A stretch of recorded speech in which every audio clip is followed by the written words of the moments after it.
Typically in a secular society, typically in a time in which people are allowed to believe in what they want to believe, and Western culture is actually just the tiniest tip of human society.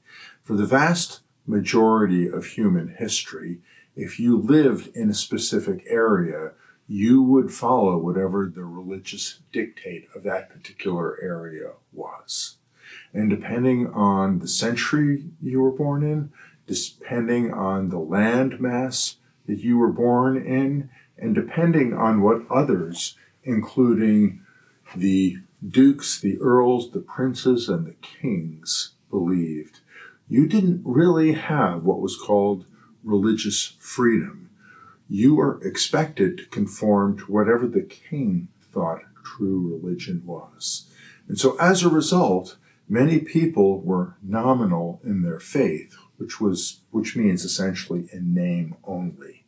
And being of that faith in name only, they weren't particularly attached to the faith. I mean, there were always some who were fervent and some who really believed and some who lived exceptional and godly lives and really attached to the faith that was presented to them.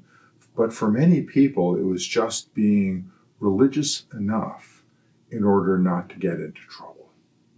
And so the whole idea during the time and the era that we are living in the 21st century in the West, particularly the United States of America at the time of this filming, you get to be exactly and precisely what you would like to be religiously, and you get to not be something religiously that you don't want to be.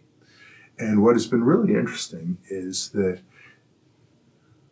with extraordinary amount of freedom, people are kind of wondering, what does it matter how an individual relates to their faith system?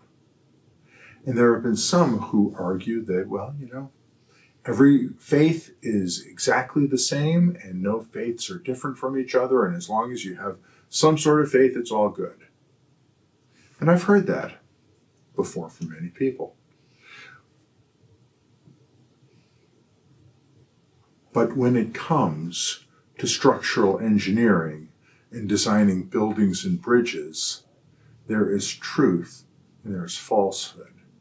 And when someone makes a mistake, in that realm, everybody understands that buildings or bridges can collapse and that people can lose their lives.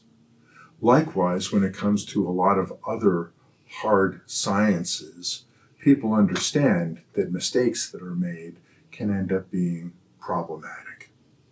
And so with the sorts of things that are going on around us, my argument is that understanding the invisible, understanding that which is philosophical, and understanding that which is theological, in some respects is no different than understanding hard sciences.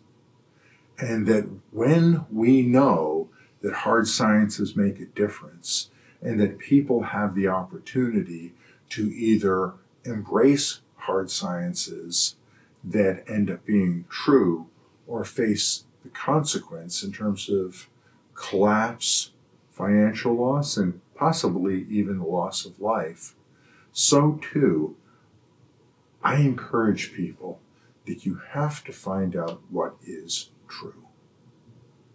And there's a lot of silliness that has gone on in the last 10 to 20 years in the academic realm where they say, well, you have to have your truth. That's silly. That's a fad. That will not last. That is the sign of societies that are in the process of collapse. Because you don't get to have your own truth. The truth is the truth.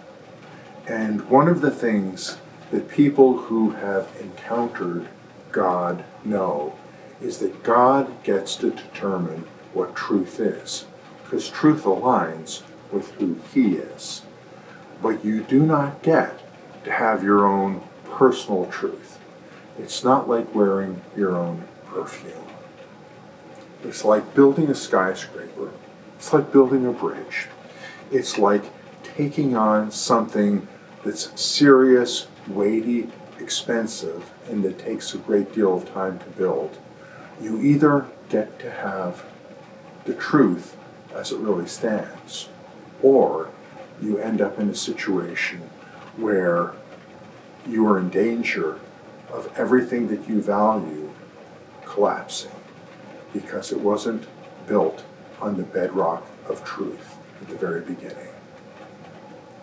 Yeshua talks about people building on rock and people building upon sand. He talks about taking your life as a metaphor and living it in such a fashion whereby it really matters what your foundations are. And that while the weather is pleasant, while it's nice, while it's not threatening, it doesn't matter what you've built upon. But if the storms of life come through, if there is something that truly shakes the foundation and tests whether you are anchored in something that will stand and something that can take hurricane force winds, can take extraordinary tornadoes, can take rain, can take snow, can take the piling up of feet of snow, which ends up representing hundreds and thousands of pounds of additional pressure that the structure may or may not have been designed for.